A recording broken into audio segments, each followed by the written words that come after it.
Therrin Protze. I'm the chief operating here at the Kennedy Space Center Visitor Complex. You guys ready to spin and roll today? Yeah. We're all going to feed you up first,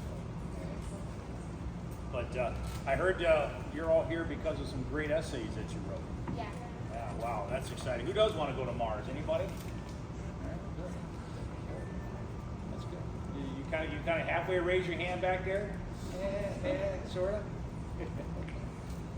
Well, first of all, I want to congratulate you all for being here today. It's going to be a lot of fun. You're going to spend some time. It's real quality time, and I'll tell you with who. Because you got a surprise person to be with you all day that knows a little bit about space. But with the help of Lockheed Martin, we've been able to make this place a reality to get as close as you can to training like a real astronaut. So that's pretty cool. Because they go through a ton of rigorous training. You have to, because space is very unforgiving. So it's kind of a lot of fun to actually kind of feel what it would be like if you were out in space.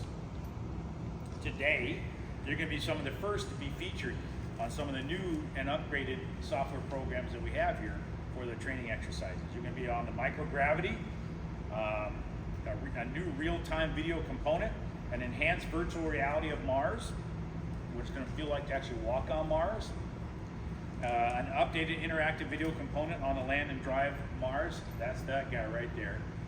Make sure you don't eat, all right? Because it goes like this, and it goes like that at the same time. So I'll be listening for your screams all day. Then we brought a very special person. This gentleman is quite the American hero. He is a veteran astronaut, 4-time commander of the shuttle. Actually flew the shuttle and turned the lights on the International Space Station that's going above us. How cool is that? He's going to spend the day with you. But I was a former Marine. He's a former Marine, and I'm telling you, I don't think he's going to go easy. Please, welcome. Hi.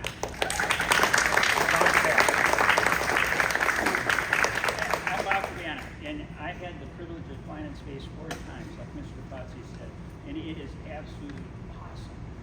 Now, the training that you're going to get to do today, this is what we do in Houston when we're training to fly in space, because we spend hours in this simulator practicing everything that we need to do. You know, people ask me, were you afraid when you were in space? I wasn't never afraid, and you know why? How do we conquer fear? We conquer fear with knowledge, right? And I had a lot of knowledge from all the time that I spent training in the simulator and working with an awesome ground team.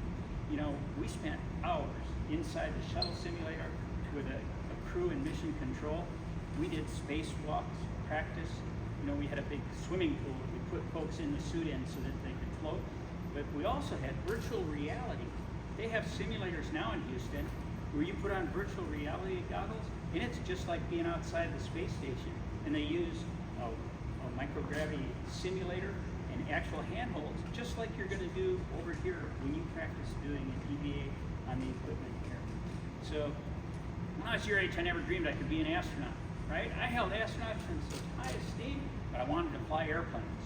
And I was fortunate to get into the United States Naval Academy. I wanted to be a naval aviator, take off and land on aircraft carriers. And Marine pilots are naval aviators. But you know, after I graduated, I got down to Pensacola and I didn't pass my eye test. Oh man, I was so disappointed. But I was good enough eyesight to be a naval flight officer.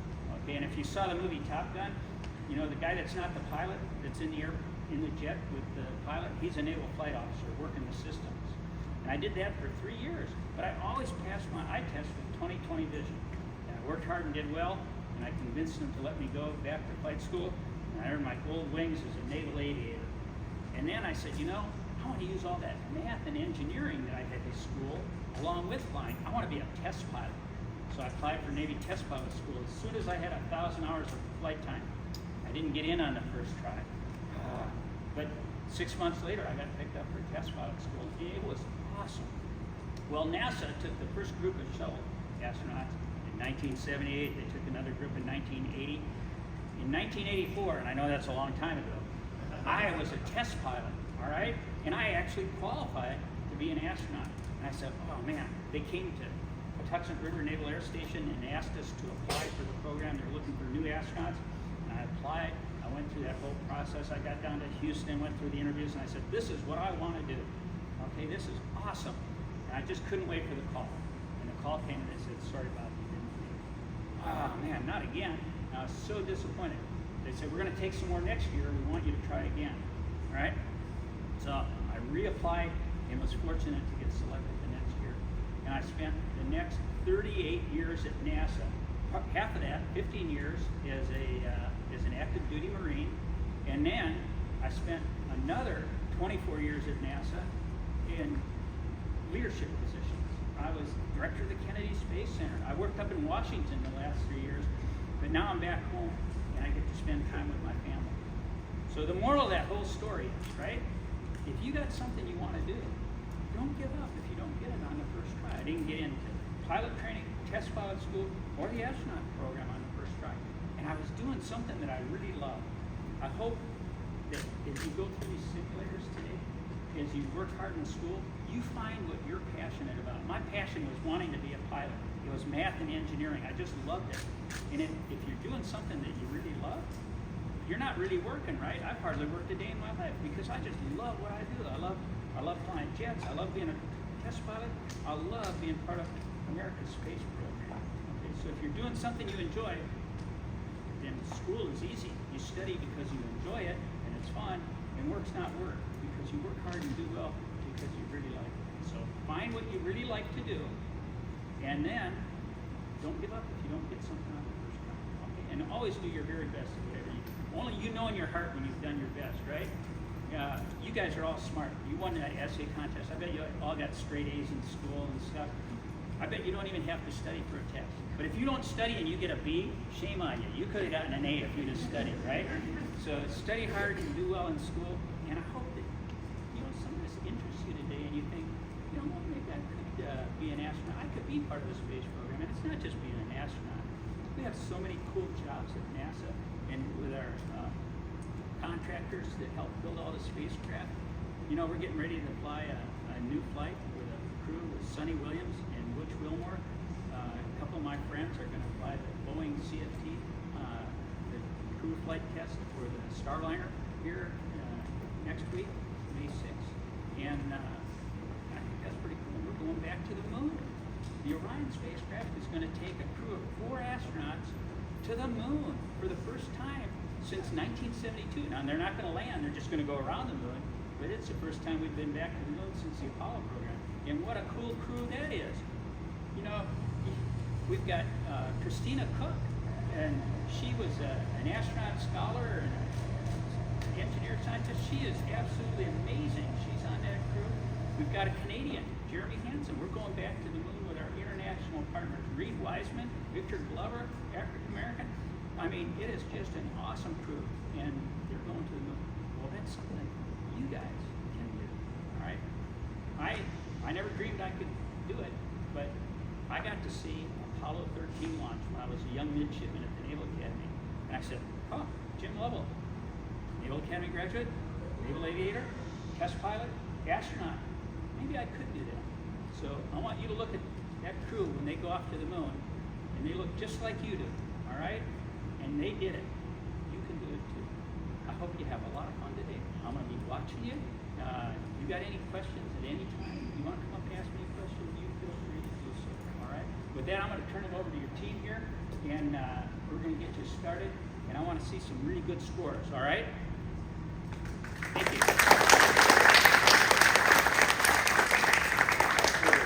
A real astronaut. Who's 12? Anybody 12?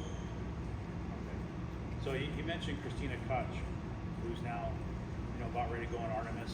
Been to ISS, first all-woman spacewalk outside the ISS. I got to walk with her when she was an astronaut candidate in 2014. She said she was an astronaut because she came here when she was 12 years old, and that inspired her. So think about that for a bit. Now I got another special guest, a gentleman named Nathan Varn. You know what he does? He's the director of Orion Assembly. A little mock-up right there. There's a real Orion in Gateway, and he's building the one that's going to take us to moon, as Mr. Cabana said. He's the director of Orion Assembly and Test Operations. So please welcome Nathan Varn.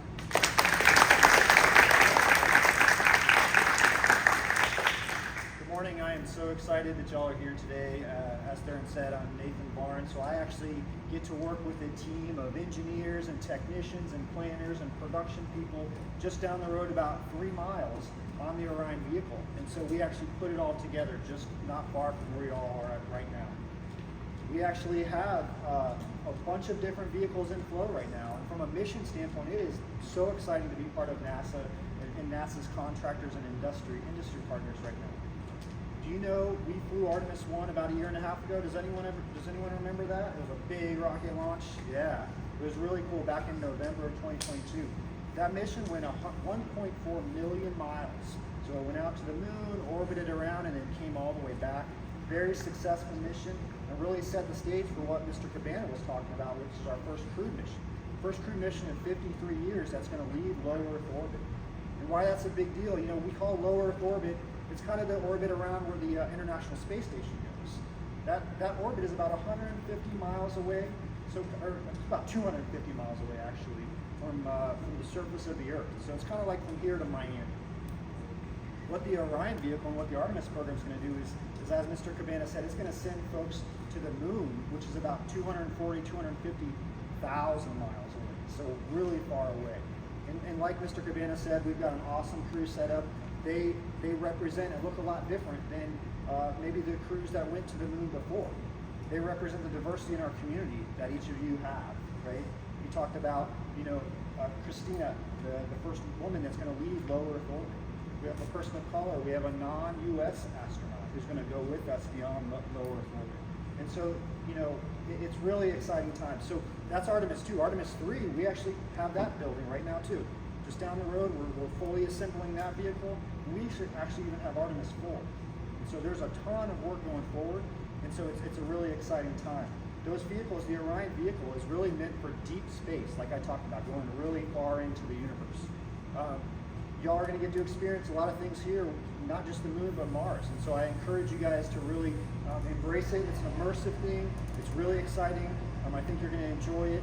And, you know, a lot of people ask, hey, why do we need to go back to the moon? Does anybody know? Anybody got any ideas?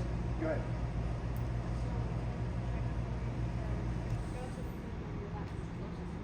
Yeah, it's a stepping stone to Mars. There's lots of reasons why I want to go to the moon. Science, we've got to continue to evolve our science and technology. We need to lead, right? U.S., we want to be the leaders in space. But the last thing, and the most important thing to me, is we need to inspire. And so Mr. Cabana inspired me. So when I was a young person like yourself, I got into engineering. I knew I wanted to be an engineer because I watched the shuttle program. And I hope that y'all are going to see that same inspiration in the Orion program and the Artemis program, where we're going to send folks beyond low Earth orbit into the moon and beyond to Mars. And so I hope you guys enjoy your time today. I hope the time you spend here inspires you to go do great things in the STEM area. And so thank you, and I hope you guys really enjoy it today. All right?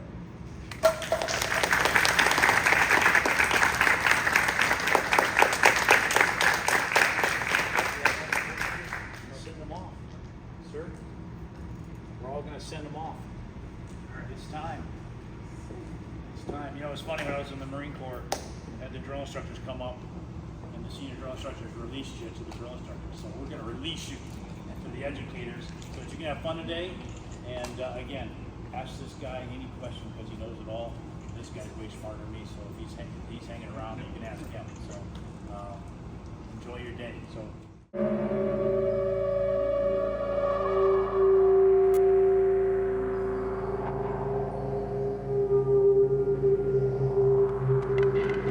Propulsion, this is LD on 2. Go ahead. How do your tank pressures look? Very good. We are go.